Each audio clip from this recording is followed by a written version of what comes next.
تو گویا کہ سلف کی آنکھوں کو سب سے زیادہ جس چیز نے رلایا ان میں سے ایک چیز یہ بھی تھی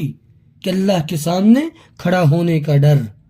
امام سفیان ثوری رحمہ اللہ کے بارے میں آتا ہے کہ جب بھی گھر کی طرف جاتے تو ایک دیوار، اس میں سے ایک اینٹ نکالتے، اس اینٹ کے پیچھے ایک رکا پڑا ہوتا، اس رکے کو نکالتے، یخرج من لبنۃ رکعۃ ینظر فیہا، اس میں دیکھتے تو رونا شروع کر دیتے۔ ایک شخص کہتا ہے کہ میں ان کا پیچھا کرتا تھا ان کا عمل دیکھنے کے لیے، تو ایک دن میں نے دل میں سوچا کہ کیوں نہ میں بھی دیکھوں اس رکے میں ایسا کیا لکھا ہے جس کو دیکھ کے امام سفیان ثوری رونا شروع کر دیتے ہیں۔ کہتے ہیں کہ جب وہ چلے گئے تو میں نے وہ رکا نکالا، یعنی میں اس کو نکال کے پڑھوں اس میں کیا لکھا ہے، تو اس میں ایک جملہ، ایک عبارت لکھی ہوئی تھی، یا سفیان اذکر وقوفک بین یدی اللہ،